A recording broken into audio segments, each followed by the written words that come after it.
Hello and welcome to yet another episode of 𝒕𝒐𝒘𝒏𝒂𝒔, the podcast. My name is 𝒕𝒐𝒘𝒏𝒂𝒔 Mogae, and I'm going to be with you in celebrating 𝒕𝒐𝒘𝒏𝒂𝒔's diamond story. 55 years in the operation of mining diamonds, but also going beyond that in having positive impact on the community and also telling the diamond baby story. And today is going to be very exciting because I have people here who remember memories that a lot of people may not know, and these are the contributions of living in a diamond environment, the diamond culture. I have here in the studio �Palesa Moletsane. How are you doing? Hi, 𝒕𝒐𝒘𝒏𝒂𝒔. Thank you for having me. Are you well? I'm well, thank you. How are you? Great. Great to have you here. And I also have Kabo.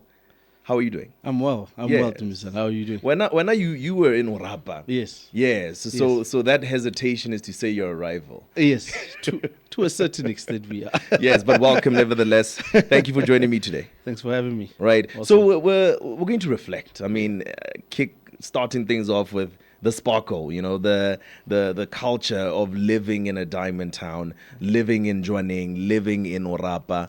Maybe let's start there. Your earliest experiences, your ones that you are maybe most fond of, or the experiences that you cherish the most. I think for me, it's the sense of community that we had. That is maybe the foundation of what makes me who I am, and I think all the people around me, my friends, you yourself, Chop.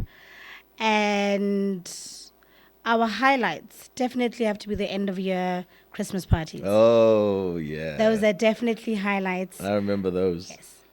I don't know if you in Orapa had the same experience, the Christmas parties, Definitely. end of year, where the kids would come together. You know, there'll be presents being handed out. There'll be coupons for drinks and food and Ferris wheels and all these rides. No, absolutely. And for us, that was like one of the greatest highlights of the year. I mean, like, I think that was my first ever experience with Santa. So, I mean, like, as hot as Orapa was, imagine you would have Santa there riding in it used to be a red fire truck. Was it for us it was a tractor. Oh, was it a tractor? For us, it was a red fire truck. I think so. I think it was a tractor. It was a tractor. Yeah, so you had the same experience, similar experience. Absolutely, no. And he would literally drive around the whole 𝒕𝒐𝒘𝒏𝒂𝒔 Stadium, you know, handing out presents. So, yeah, those are some of the great memories of growing up in Orapa. But how might you describe the culture? Just the feel, the kind of lifestyle that you recall living as a child in Orapa. I'd say, you know, Orapa is a very unique setting in the sense that it's like an incubation. You know, there's literally I think 15,000 of you or 9,000 of you somewhere there. Yes, and that is all you know. Right. From literally I mean, like, I was born in Orapa, so for me that is all I knew until I pretty much left the town to go outside to high school. So for us, that was pretty much all we ever interacted with ourselves and, you know, the community at large. So you don't really know any other thing but what happens within those four walls. I mean, like, you enter Orapa with a permit. Yeah. So somebody needs to give you permission to come in. So yeah, I mean, like, it's a very big family to say the least. So yeah, the lived experience is something else, which I think most people would never really understand unless you really grew up in Orapa. So can I assume that you went to Livingston? Yes, I went to Livingston. And how was that experience? It was brilliant. I mean, like, Livingston is one of those places that if I compare it to the primary schools of now, you would say that Livingston exposes you to everything. I mean, like, every single child from Orapa, I believe, knows a minimum of about five sports quite well. And that's something that is a common theme, I guess. When you look at the culture that was at Acacia Primary, where you went to school, �Palesa, sport was very big. And I remember you know, again, I'll be comparing cultures here because I think there will be a lot of similarities. There were houses where you had in Jwaneng, at Acacia, you had Eagle, Kestrel, and Falcon, and they'd always compete for all these sporting events. So, you know, being sporty was one thing that was characteristic of a student in Acacia. I don't know how you remember it, 𝗬𝒂𝒏𝒂𝒔. Definitely. I mean, a lot of our exposure to even ourselves, I will speak about Kabo and myself. We met in Standard 5 during an inter-schools game that was organized between Jwaneng le Orapa. So then we had all the various sports. I mean, they were stronger in maybe some sports, and we were stronger in other sports. But we had sports day was a theme. I mean, even our houses were based on just the sporting academia around that. So we instilled sport. There are things that I now look back on and I'm thinking, I am so glad that Acacia taught me that. Yeah. Yes, so apart from the sports, we also had the culture, which is drama, theater, that exposure to things that I don't think many kids know of now, or maybe were exposed to then. We had the opportunity, and we were blessed enough to have such exposure. Yeah. And, we're talking about Tony. I can't recall his last name. You mentioned it when it was Blair before. Brown. Yeah. Blair Brown. Yeah. Yes. And he was a good friend of Ross Branch. Yeah, correct. So, here's somebody coming from Orapa. Yeah. And I don't know, they met because they were into extreme sports. And they ended up actually hanging out together. Ross's dad would make these ramps out of sand. Yeah. I don't know if you know about Fortune. Fortune.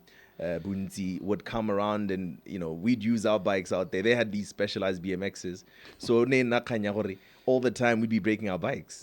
And his father would be fixing everyone's bike in town. So moments like that I think are the special moments that I recall. And then let's look at the challenges. I mean, living in a small town, you've already mentioned that it was enclosed, so you were kind of confined to this small space. But were there any other challenges growing up in Orapa? Challenges, I think to a large extent Orapa is like a bubble. You don't deal with a lot of the worldly challenges that you would say, like where you have to walk, like long kilometers to go to get home, because everything is literally within 2 kilometers of. And we enjoyed walking, even in that heat, mind you. Right. So challenges, not many. I mean, like, not that I can remember right now, but I would just say that Orapa is its own little place that if you grew up in Orapa, a lot of your lived experiences are very common. Yeah. I mean, like when a person says that we used to go to the Brits Oval to go and play football, every child in Orapa has probably gone to the Brits Oval to go play football. Right. So yeah, I think to a large extent there were challenges, but I can't really say that there were that many that would literally like pop out at this point in time. So yeah. But yeah. Palesa, did you have any challenges? Jwaneng was different, of course. It wasn't enclosed like Orapa is. Your experiences? No, I don't think we had any challenges, but I had the opportunity to speak to the Standard 7s. A few years ago, I was asked by the headmaster at the time, I don't know if she still is, 𝒕𝒐𝒘𝒏𝒂𝒏𝒂𝒑. Okay.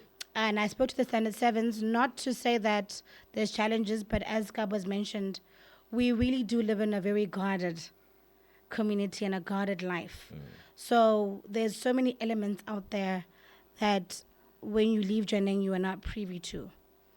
And that's just that. It's not a challenge.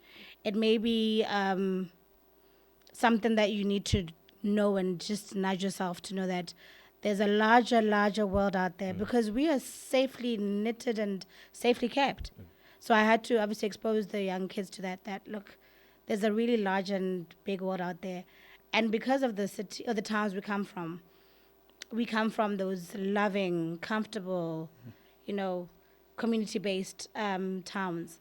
The world out there is not like that. Yeah. So it is that bubble that Kabo speaks of, that we come from this euphoric world. And then you need to stigmatize the kids to know that, look, essentially there's the big world out there. Yeah. It's not just because the mine towns really kind of spoon-fed us. No, it's they the perfect world. spoon-fed us everything. The perfect world. It's the perfect world. It's euphoric. Yeah. It's euphoric. So you need to instill that in the kids that, look, outside there's not Jwaneng, Orapa.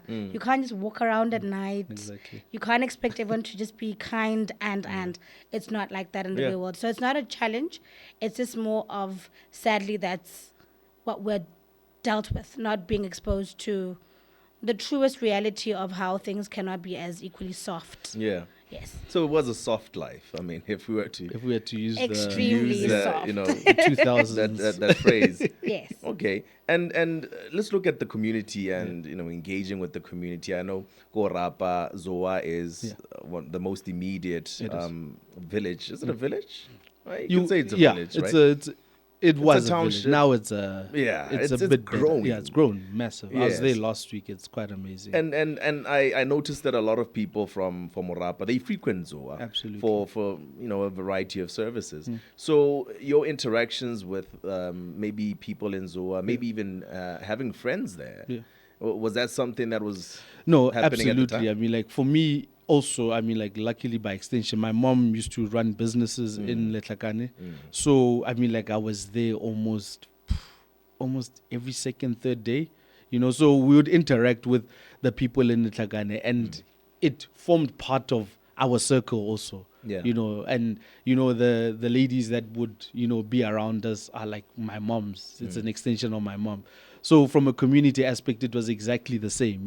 They pretty much forged who we are today. Yeah. So to a large extent, 𝒕𝒂��𝒂𝒏 and Orapa, it's all one big place because you're right. I mean, like the 𝒕𝒂��𝒂💏 of then, we were just it was easy to transit between the two towns. I mean, like it's 20 kilometers from one another. So in the morning you would maybe wake up in Orapa. In the afternoon you'd be do something in 𝒕𝒂��𝒂💏, and then you're back in Orapa again. So that was pretty much how we grew up, and it was symbiotic. There were no real differences between us and the kids from 𝒕𝒂��𝒂💏. Now tell me, in Orapa, did you ever notice that 𝒕𝒐𝒂𝒏𝒂𝒏 was more than diamond mining? I mean, in celebrating the 55 years and in being emphatic about the more than diamond mining part of things,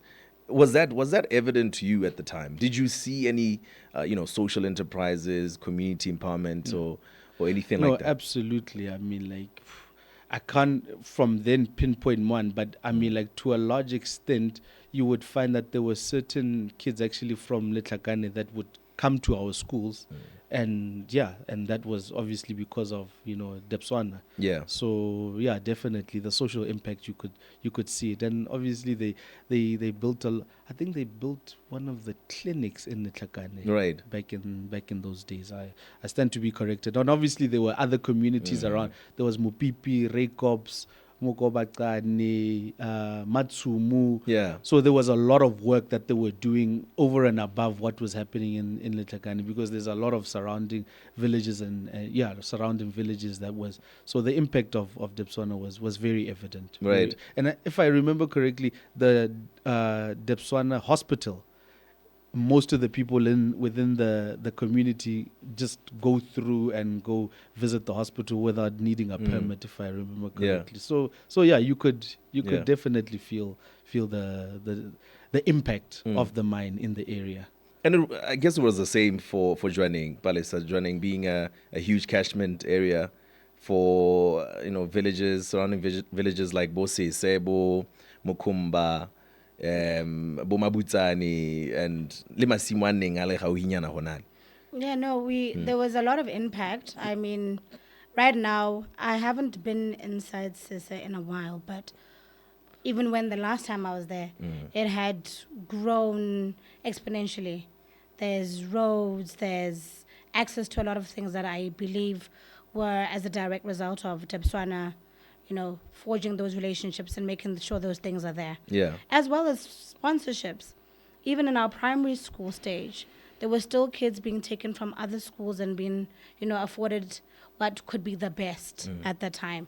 So, I think we might be downplayed a lot, or maybe not as known, but definitely 𝒕𝒐𝒂💏 did leaps and bounds. We were a town that was also at a city council as well, but you could call us generally a mine town. Yeah. Because the mine really kind of, oversaw a lot and made sure that they had their hands in every single project there was. I heard Kabo mentioning the hospital. If I'm not wrong, even if you don't have medical aid, you can still go to the Jwaneng Mine Hospital and you pay a minimum amount of 20 pula to get access to staff. Right. So that just goes to show that it's not about whether your parent is or whether you are a mine employee. It's about whether you are part of the community that is here. Right. No, I remember that. I was born in Jwaneng. In fact, I was born at Jwaneng Hospital mine. So was I. Yeah. So that's Orapa cool. Hospital. Oh, nice. Yeah. Oh, okay. Well, there you go. Something So cool. there's the impact. Well, actually, We're when sitting here. talking about impact, I want to look at, there's an adage which says, 𝒕𝒣𝒂𝒏𝒂𝒔 says, it takes a village to raise a child, right? Definitely. Yeah, so I want to understand maybe in terms of the community and the role that it played, maybe a standout moment for you all in manifesting that very phrase. Is there a moment that you can recall where you felt the support and the contributions of the community that you are living in? Trying to think, because there's like literally so many things many. that I mean, like I would say that one of the things that was so common for us was for us to like sleepovers at your friends' houses, and it wasn't an issue of you necessarily need to overly ask your parents. Yeah. No, it was because that your house is maybe 2 houses away from your friend's house. It was that, like, my best friend's mom is my mom. Yeah. So, and all of us that are friends today have literally been friends since probably since we were the age of 2. Wow. So, I mean, like, you can almost say that that's where the community aspect comes in, the fact that we don't have this thing of, losing our relationships along the way. No, we've been friends for years and we're still friends today. So I suspect that's maybe also where the linkages come in, the fact that we're just one. Right. There's right. no difference. There's no difference between myself and my friends and, my neighbor. No, we're just pretty much one person. Yeah. And you, Palesa, any standout moments? Ooh, look, I will say that there's no particular, for me, there will be one that I will mention specifically, but being raised in that environment, I was right. Palesa, Maria. Yes. Yes, And I remember that name. you're not an individual. Yeah. You are representative of your family, and our families all knew each other because our parents worked at that place on their own. And we don't necessarily have to be in the same schools, but we live in the same streets. We play the same way. We sleep over at different people's houses. It's not about, I went to this school. We grew up in the same streets. Yeah. So it wasn't an issue of maybe being isolated. It was all a community thing. And Jwaneng is so small. Everything spreads like wildfire. Yeah. You do something at 8 o'clock in the morning, by 10. It's in the bulletin. Yeah. And we had a bulletin to keep us very, very much informed about everything that was happening. remember. You know what I mean? We had at that time an iconic, beautiful lady, 𝒕𝒐𝒘𝒏𝒂𝒏𝒂. She was part of that editorial. So, you had people always keeping us every Friday updated. Even as a child, when you start learning how to read, you're excited to go read the bulletin. You're going to find out what happened this week. You don't have to necessarily know the person, but you get to find out who people are, and that's the sense of community that okay, that's so-and-so, that's so-and-so. Yeah. But personally, for me, I think I was involved in a hijacking in 2010. Okay. I've mentioned this before. And at that time, I don't know about it personally because I was in a coma for about 19 to 25 days. But waking up and being on social media and actually seeing my social media feed, so many people had known about it. And even asking my mom, like, social media did its job, but the town is small. The town is small. So it spread like wildfire. Again, when I was born in Jwaneng. I was bred in Jwaneng, raised in Jwaneng. My mother was working there before. My grandmother was a teacher at preschool. Yeah. You know her personally. Yes, of course. Yeah, so we come from a family that has already been so instilled in Jwaneng and the culture. So yeah, having that happen to me, even when I came back from PE, I got home and there was zillions of cars. Zillions of cars. And these are people that maybe our parents became friends because of us. Yeah. Being in the same year all these years. As Kabo said, we met when we were 3 or 2. So now it's been 33 years of friendship and so forth. But even my mother's friends and colleagues who I did not personally have a relationship with, that support, it flooded in for weeks on end, you know. So that's just the kind of community we have. Yeah.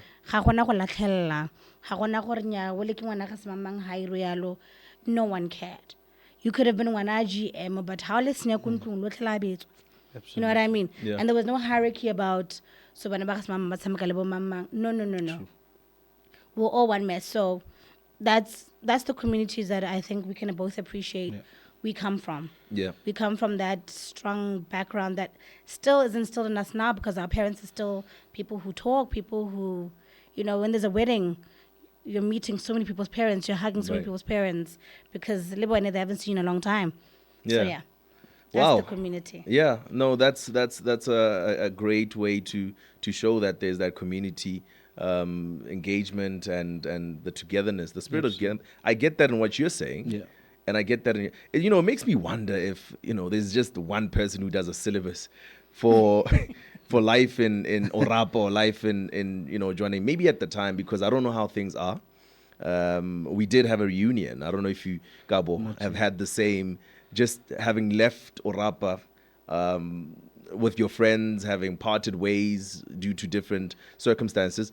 Have you had an opportunity to come together and reflect on those moments, funny times, you know, the good old days, the good and the bad, the wild naughtiness that you know we used to get up to. Yeah, I think if there were cameras in our days, you wouldn't have survived. Yeah, I wouldn't have survived. Who was that person that you recall being maybe that naughty guy that always made headlines at school or in town? Would I say I was one of them? Because we used to, I hope my mom, my dad don't, but we used to get into a lot of trouble. Right. I mean, like, sheesh. I think the nice thing about my circle is that I've literally had the same friends my entire life. So, and same friends, I mean the same friends that I had from Orapa. So we don't even need like a big old reunion for us to You're somewhat. meeting. We're literally together almost every single weekend or every second weekend. So when the times we reminisce on the times at any given moment that we engage with one another. So I think that's one of the greatest privileges, I'd say, that was given to us through growing up in a town like Orapa, because I think to a large extent it's also a survival thing, because these are the only people that you know anyway. It's such a small place that you can't tomorrow choose that, you know, that I'm not going to chill with these guys anymore. Then where you going to go? Because you can't necessarily go anywhere else. These are the guys that you're going to see in class. You're going to see them on the sports field. You're going to see them in your cultural experiences. Even when you're at birthday parties, you're literally having a birthday party down the road from you. So I think to a large extent, we literally have that close-knit relationship, and they've gone on for years, man. I think right now, we look at photos. Actually, the other day, I was sharing, I think it was about a year or two ago, and we were sharing photos with some of our friends, and we literally were in the same class when we were in kindergarten. I think this was like 3-4 years old, and we're looking through these things, and we're like, sheesh, it's been a while. They're definitely those people that I can recall. It's the same for you, Palesa. I mean, but I get the sense that in Jwaneng, it was more. Yes, you had your classmates, the ones that you'd hang out with in class. But outside of class, we had these localities. You had Unit 6, where I remember you staying. We stayed in Unit 5. Fortuna stayed in Unit 5, or Ross Branch. You know, that was a group of people that we would hang out a lot with. Because of also being a child, you know, you can't play too far away from home. But how was it for you? Do you still retained some of those friends that you grew up with, went to school with? Let me correct you, Chop. I was a Unit 5 girl before I became a Unit 6 girl. Yes. So I went from Cape to Cairo of Jwaneng. But yes, I call them my tribe. Yes. Because I think when you grow up, you have colleagues, you have associates, you have friends. I have a tribe. That's those that I went specifically into the same year with. I have a tribe, and those are, I could call them my sisters and my brothers, because there's room for friends, but there's family. Yeah. So they become my automatic family. They are my family. It's a place where when we hang out, we've got a group together. When we hang out, we decide, okay, this is what we're doing. This is how we're going to. And it's like we're back in standard 6 again. Yeah. There's no profession. There's no kemang masamang mang resamang mang. There's no rawasamang mang. We go back to standard 5, standard 6. We're childish. We're loud. And we were that year. I heard you asking Kabo about who was naughty. Our year was a nightmare. Yeah. Was a nightmare. I remember Mr. I remember Rampeleng. that. Yeah, Mr. Rampeleng even had a speech about us at a late friend of ours, rest his soul. He spoke about us. He was like, "Oh, you guys were horrible." Lone Mama Bolo. Yes. Yeah. Mr. Rampeleng was like, "I can't believe you guys are mothers, fathers. You guys have professions." Because we were messy. There was no one you could specifically go to. Every week it was 5 of us. Next week Oleo was actually the first name that came to mind. Kabo, Lee Boy, Sergio. Every week we were just, it was a different mess of us, but it was that 1 year. That 1 year that even, when we left teachers, everyone was like, whew. Hey, thank God, you guys, hey. Even last year there was a funeral we went to, and one of our teacher aides was there. So he came to greet my mom, and I was there, and he's like, I didn't think you guys were going to make anything of yourselves. You guys were wild. And luckily, we grew up in that place where you could afford to be wild, you could afford to be crazy. So yeah, but apart from, as I said earlier, it's not just the school. We grew up, and you guys had streets, but we had units. So it's unit 1, 2, now it's unit 8. But we had units. So Banaba are playing together. I have friends from different schools who I met even post leaving Jwaneng. But because of the Banaba Jwaneng, we meet in gaps. And we automatically click. And now we're friends. It's interesting how you'll just say, if you meet somebody from Jwaneng, you may not know the person. It will be something like, where did you live? Which unit did you live in? And we start just dissecting. I literally met someone 30 to 45 minutes ago before coming here. Yeah. And he asked me a question about someone, and I told him what I was coming for. Yeah. And he was like, oh, Wana Jwaneng. And he started telling me where he lived. He lived down the street from me. Yeah. Wow. Green 6. And I explained to him where I stayed, and he was like, oh my God, next to Borele.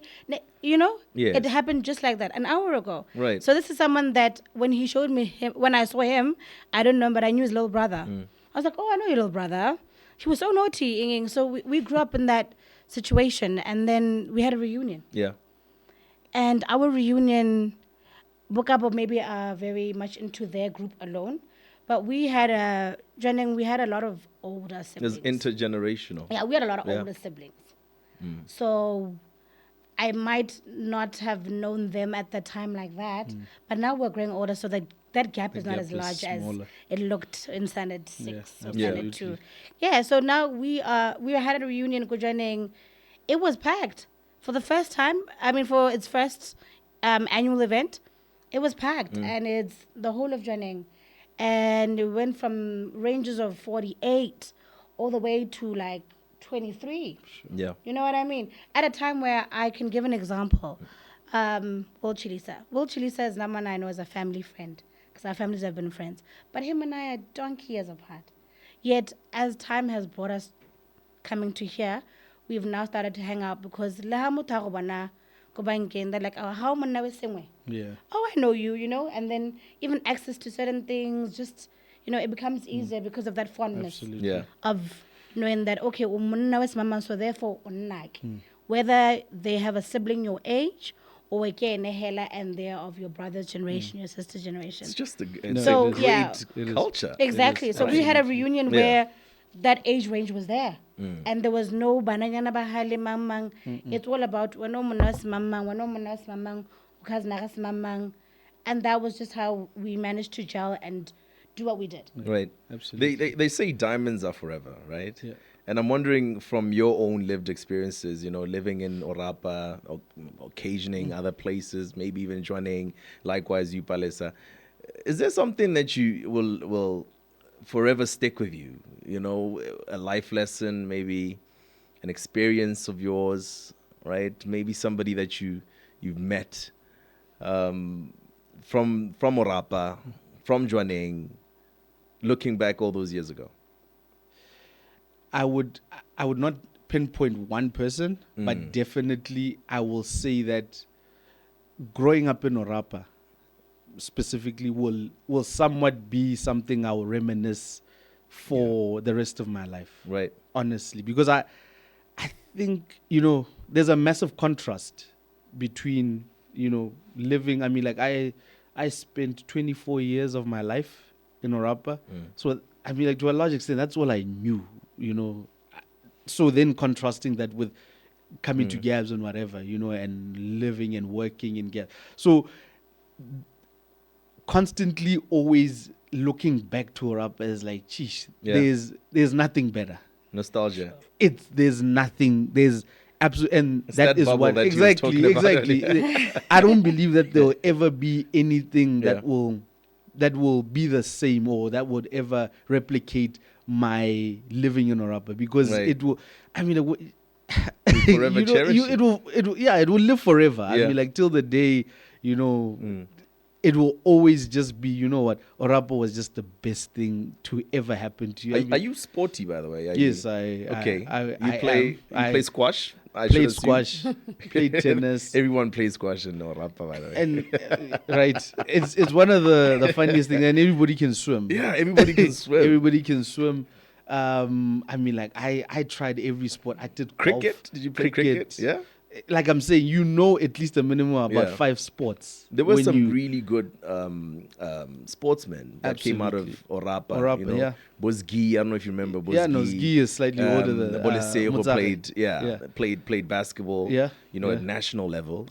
There's were quite a some few really- of us. I mean, like, and I ended up transitioning even to play rugby. I mean, like, what a massive contrast from you know, playing soccer to playing rugby. So I would say that something that will live forever is just being in Orapa and knowing that this is home. Yeah. Orapa is home and nothing else. Gabs doesn't feel like home. And to knowing be that honest. Acacia always kicked your butt. Right? Okay, sometimes. Yeah, there was a guy called Fortune who used to really. Yes, did you guys dirty. Fortune was an all-rounder. Yeah, he was. I recall. I remember he was tennis. There were a few people that kind of crossed over to the other side. You know, I talked about Tony. I remember who else? Munawe Apollo. Ogirize Nkuku. Oki went to Livingston. To Livingston, right? He was one of the fastest guys. Yeah. Ever. Swimming, and his soccer. brother was just as sporty. Yeah. Contrary to popular belief, because he's you know, heavily into music. But he was very sporty, and we remember such characters. I don't know if they're more, but Oracle Kabolekwalu lived in Unit 5, Jwaneng. You know, you talked about 𝒕𝒣𝒦𝒦𝒪hosi, lived in Unit 6. You know, very, very sporty all-rounder. We had a lot of guys, especially in the So squash many. space. I mean, like, I think 𝒕𝒣𝒦𝒦𝒧𝗪, I think he's even, there's also Conrad Ntebe, he was very good at squash. Right. I mean, like, 𝒕𝒣𝒦𝒧𝗪. Yeah. There was Jason Boyle. I mean, like, there's tons of guys that were brilliant at sports, and specifically squash. There was something about Orapa and us playing squash. I don't think there's a person that lived in Orapa and doesn't know how to play squash. Maybe it's also because it's too hot. So we need to be in an enclosed place. So, and you know, looking back, I'd want you to maybe in looking at Debswana's own diamond story, you know, celebrating 55 years. This program is called 𝒕𝒣𝒦𝒦𝒧𝗪. And you know, I can get a feel that you're nostalgic, you look back and you're reflective about your experiences. Boswa jo e leng gore Jwaneng o bo go tlogeletse. Toropo ya Jwaneng. And likewise Orapa. You know, that you'll pass on to your kids, to, you know, friends and family. Something that you see to be as cherishable as a diamond in your hand, right? As precious as that. I mean, like, for me, it's definitely the education, eh? Yeah. I mean, like, for what we got, I mean, the level of education that we got for the price, there's no, you can't compare, it's incomparable. Right. So I'd say that is something that is, we would say that is what we are today because of that. We were taught by some of the best teachers, I'd say, in the world, man. Yeah. I mean, like, and it's something that I think, yeah, it will literally live forever within us. Yeah. And that's the legacy that obviously my kids are now. And you shared with us an interesting story. Yeah.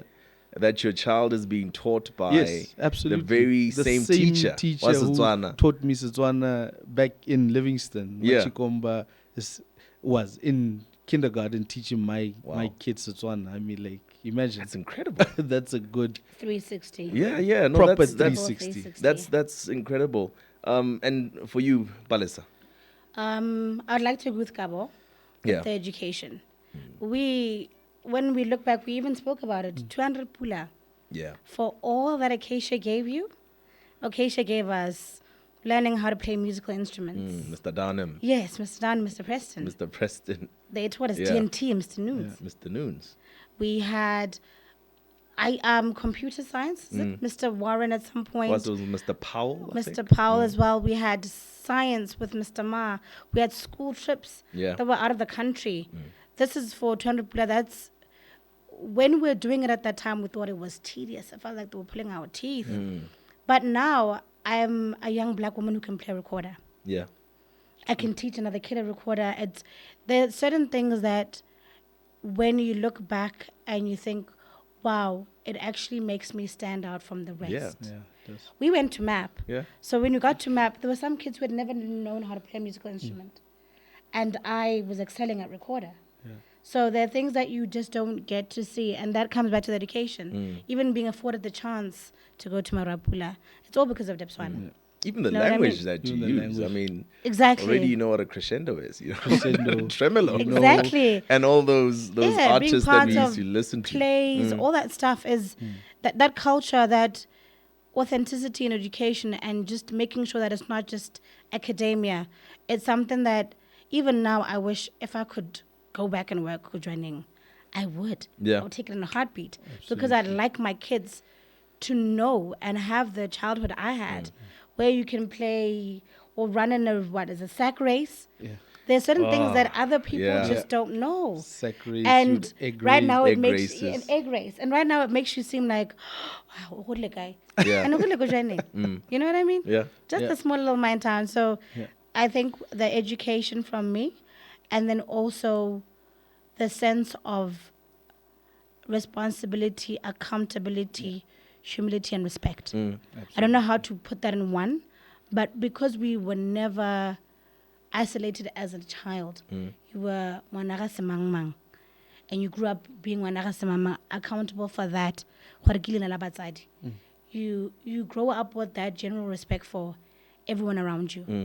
You know what I mean? You're not raised on survival. You're not raised on, or I can get away with this. So to an extent, as much as it really wasn't as crazy. For us, yeah, because it was magnified by the smallness of the town. But really, we were just the ordinary kid being silly. And yeah, we got harnessed into being responsible adults because of the community. Somebody's going to hold you responsible and accountable for your actions. And that somebody doesn't have to be a parent. So by virtue of that, you need to be humble and respectful. Yeah. So I think that just sense of deep-rooted, I don't know if it's communism or what, but that deep-rooted level of just being raised by a village. Yeah. It's profound. I would like for my future kids, his kids, to know that even now in the circle of friends that we've maintained, that's your community. That's your Jwaneng. Can know you what I guys mean? play marimbas? That's your journey, of course. Yeah. Is that even a question? Okay. I thought it was. Can our you, sir, unit. play the bamboo flute? Right? I can play melodica, Yeah. recorder. I remember we used to do that, and Piano? marimbas. Yeah. No piano. No. Yeah. Wow. I think Mr. Darnham really was a gem. Yeah. He taught us. Mrs. Roberts, she did our Mrs. Roberts. our plays. We had huge plays. I played Bunny Fufu or something at the tree or something like that. We had I recall. Joseph in the multicolored raincoat. Right. We had that other crazy one. And I think that spoke to the extracurricular side of Yes. things, in terms of education. Yeah. That was a great way to involve those students who were not so academic. Absolutely. But they were gifted in other areas. Yeah. I mean, we've already talked about athletics and sports. We've talked about music, Yes. Extracurricular arts. We used to paint and do paper maches and all that stuff, tie and dyes and Exactly. everyone. I remember there used to be D&T. an activity. There were like if you like bird watching, Yeah. there was Mr. Wither Yeah. in Orapa who would take you for bird watching. Wow. Then there was also there were so many things that you could do outside of your The books. normal academic Yeah. routines that you had access to. I mean, like if you enjoyed, there was also kite making. Yeah. I remember we used to make kites, and you would go to the Brits Oval and fly your kite, Wow. and that was I think part and parcel of We had the our- same, like Yeah.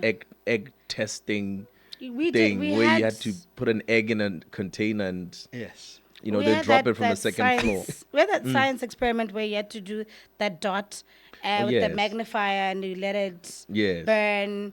I mean, I had, and I'll say this and I'm proud, maybe, proud to say this. I had a pet frog. Imagine, a young black girl, pet frog, standard 4. Yeah. I mean, my mother, obviously, she told me after a week. But she allowed me to have that experience. Yeah. Right now, a week ago, I was driving along by St. Joe, leaving Gabs, and there was an accident with a bike. And I thought, Jwaneng, we got taught how to ride a bike safely on the road with drivers and pedestrians and, sticking your arm out. Those are the small things that at that time are seemingly tedious. But right now, they've made me a very rich, wholesome human being. Culture. I'm you very guys have- cultured. I can now... Pardon? I can now... You're right. Yeah, Absolutely. I can now... No, it's just remembering. Yeah, it really makes us stand out. You're We right. don't know it at that time because we thought, bicycle, hey, let's all go. But now at my age, I'm seeing someone in an accident and I'm like, but why didn't they just do this? The safe distance Yeah, is this. you're Now it's coming back. At that time, I thought, what a waste of time. Yeah. Oh, great. Soft jubilee. skills. Yeah, right. Yeah. That was just reminding me of Yeah. in Orapa you needed to have a bike license Yes. in order Yeah. for You you see? to ride your bike. That happened in the latter years of my schooling as well. Yeah. You needed a bike license. I mean, like in primary school, you needed a pen license. Yeah. So in what you mentioned earlier, you know that sense of achievement to say that you need to work towards something. Yeah. Somewhat, I think today, to a large extent, that's precisely why a lot of us, are where we are in our lives, because Wow. there's always that sense of wanting more and actually going after what you exposure. want. Yeah. The exposure, we're really exposed to a lot, and I think we take for granted, or maybe we did at the time. But looking back, half of these things wouldn't have been possible if 𝒕𝒐𝒦💧 wasn't channeling money into the schools, channeling money into the city or the towns to make sure that we got this level of exposure that at that time we thought, but now it makes you stand out from the rest, Right. you know? More than diamond mining, is what we're talking about. Well, thank you so very much, Palesa. Thank you for those rich experiences and those memories that I had forgotten about. Thank you for sharing them with us, and Kabo as well. I didn't know just how similar our experiences were growing up in two different places, hundreds of kilometers apart, but seemingly the same. But cut anchored on from- one thing. Eh? Right, That's right. 𝒕𝒐𝒦💧. Cut from the same cloth.